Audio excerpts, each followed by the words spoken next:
তো ইয়াবা কার কাছে পাইছে তাহলে? আসেন একটু হাইটা আসেন না বসুন ভাই গাড়িতে পাইছে। তো এই গাড়ি কার আপনার না? কার? আপনার সঙ্গী। আসসালামু আলাইকুম। দেখেন এই মেয়েটা কত সরলভাবে তার প্রশ্নের উত্তর দিচ্ছে যে আমি মদ খাই, আমার লাইসেন্স আছে, ও বাবা খায়, এতে আমার কি দোষ? কার কাছে পাইছে বাবা? গাড়িতে পাইছে। গাড়িতে পাইছে। তো এই গাড়ি কার আপনার না? কার? আপনার সঙ্গী। আপনি তো ছিলেন তাদের সাথে। গাড়ি কার? আপনার? বলছে না। কার? ইশারায় দেখাই দিছে আরেকজনের। গাড়িতে পাইছে। আমার তো কিছু নাই, আমি মদ খাই, আমার লাইসেন্স আছে, আমি অন্য কোনো ড্রাগের না, আমি অন্য মদ খাই না, আমি অন্য কিছু খাই না। কি দোষ করছি ভাই? আমি মদ খাই, আমার লাইসেন্স আছে, আমার লাইসেন্স করা, আমার বারের লাইসেন্স করা, আমি মদ খাই। শোনেন একটা কথা বলি, আমি জাস্ট ওর ফ্রেন্ড তাই বললে আমি এই পর্যন্ত আসি, থানায় পাড়া দিছি, আমি ওইখান থেকে চলে যেতে পারতাম। আমি একজন আর্টিস্ট, ওকে, আমার ডান্সার, আমার সব কিছু আছে। আপনারা কি মনে করতেছেন এতক্ষণ? আপনাদের সাথে আইসা এসে কথা বলতেছে, আপনারা আইসা এসে কথা বলতেছে, ও বাবা খায়। এই যে এইটা হইলো বাবা খায়, এটা বাবা খুর। সরি, আমি বাবা খাই না, আমি কিছুই খাই না, ও খায়। আচ্ছা, ওকে, ও হইলো তাকে নিয়ে বেড়াইতে গেছে, তার সাথে সঙ্গ দিছে, সহজ জবাব।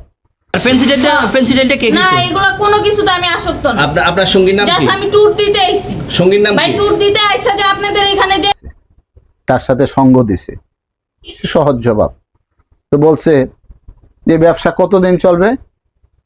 বলছে তোরা যতদিন চালা। চলবে এরকম কতদিন চলবে না এই এবার ব্যবসা? থেকে তোদের এই থানা থাকবে, যতদিন এই থানা থাকবে, আমাদের মতন মানুষ থাকবে, ততদিন ব্যবসা চলবে। আপনারা চালাচ্ছেন বিদায় তো চলবে। এই ব্যবসা কতদিন করেন? এই আজকের থেকে শুরু। আজকে থেকে শুরু। আর কত ভাবি থানা যতদিন থাকবে ততদিন। তো তার জবাবটা হাস্যোজ্জ্বল ভাবে কিভাবে দিয়ে দিল। আসলে আমাদের দেশে আছে যে বেহাইয়া বলে রাজ্যটা আমার, কারণ তার তো কোনো লজ্জা শরম নাই। আমি জানি না। তাহলে 40 পিস মাল আপনার না?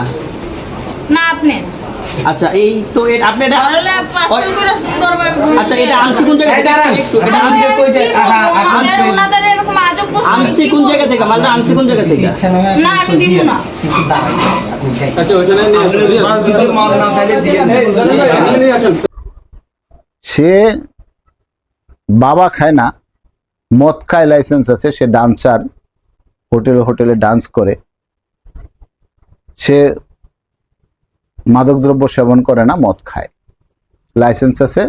আর আরেকজনকে সঙ্গ দেওয়ার জন্য এখানে কোথায় যাবেন? এখানে আমার আম্মু বাড়ি কোথায়? মুন্সিগঞ্জ। বিয়ে হয়েছে কততে? কয়দিন? ঠিক আছে, পছন্দ না করলে কি আমার সাথে আর আপনাদের তো পছন্দ থেকে আমার থেকে সুন্দর দেখি তো আমি ওরা পছন্দ করি। আপনি কেমন কথা? আমার থেকে সুন্দর না হলে কেন পছন্দ করতাম বলেন আপনি? আমি চাপে করে বলুন। আপনি যদি হাজারও চাপ দেন, যদি আমি মানা করি, আপনি চাপ দিয়ে পড়াইতে পারবেন আমাকে? আমার তো আল্লাহ যথেষ্ট পরিমাণ জ্ঞান দিচ্ছে। আপনার আগে পরিবার জানে? ওই পরিবার জানে? হ্যাঁ আমার পরিবার ওর পরিবার জানে না? জানি। হ্যাঁ, আপনি জানে, শ্বশুর নাম জানেন না, শাশুড়ির নাম জানেন না? শাশুড়ি তো মারা গেছে। জানি। সে বাইরে গেছে। তো এগুলি বাংলাদেশে বলতে পারে, মুখ ফুটে বলতে পারে, কারণ মেয়ে জানে যে তার কিছু হবে না, জাস্ট নিয়ে। এই যে মেয়েটা এখন যে আইনের কাঠ গড়ায়, সে এখন অপরাধী। হ্যাঁ, এখন তো আমি সব দেখবো, আপনি তো দেখবেন না। দেখবেন? এটা তো আমিই দেখবো, কারণ আমি অপরাধী না। বিয়ে করবেন এর এখন? তো ইয়া করে নাই। আমরা তোমার ঘরে নাই স্ত্রী আছে? হ্যাঁ আছে তো। তুমি ইয়াবা কয়টা খাইছো? ইয়াবা খাইছিলাম মনে হয় 5টা। 5টা? জি। 5টা খাই এত প্রেসার? বলতে হয় না তো। ইয়াবার সাথে আর কি খাইছো? ইয়াবার সাথে আর কি খাইছো? সব খাইছি। হ্যাঁ, গাঁজা খাইছি, তারপর মদ খাইছি। মদ কোনটা খাইছো? মদ খাইছি হলো আপনার ওই যে কেরু। কেরু খাইছো? মদ খাইছে হলো আপনার যে কেরু কেরু কোথেকে কিনছো? ঢাকা থেকে কিনছি। ঢাকা কোন জায়গা থেকে কিনছো এগুলো? ঢাকা থেকে কিনছি পাউন্ডের থেকে। ফার্মগেট থেকে। পরিচয় কিভাবে? হ্যাঁ। এক এলাকার এইভাবে পরিচয়। তোমার এলাকা কোনটা? বাসন্তী ক্যান্টনমেন্ট। ইয়াবা আমার না, ও কিনছে ও খাইছে। ওর নাম আমি কি? যাবে আবার কোনো না কোনো ভাবে সে চলে আসবে, তার ভঙ্গিমা তার সবকিছু এভাবেই তো দেখা যায়। কিন্তু সাধারণ একজন মানুষ, প্রশ্ন হলো সাধারণ একজন মেয়ে বা সাধারণ একজন মানুষ যখন অন্যায়ভাবে কোথাও এরকম অ্যারেস্ট হয় বা পারিবারিক কলহ বা বিভিন্নভাবে সাধারণ মানুষ যখন এরকম হয়, লজ্জায় মুখ লুকায় রাখে, সে কোনো জবাব দিতে পারে না, তার জবাব হয় না, অথচ তার বিচার হয় কঠিন বিচার, জেল জুলুম জরিমানা অনেক কিছু হয়ে যায়। কারণ সে এরকম বেহায়া হইতে পারে না, অভিনয় করতে পারে না, রং ডং জানে না, তার খুব কঠিন বিচার হয়।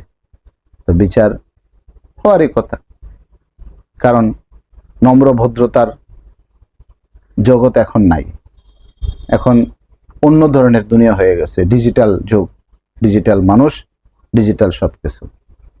তো এভাবেই চলতে থাকবে, আল্লাহ চালাচ্ছে, চলবে। ধন্যবাদ।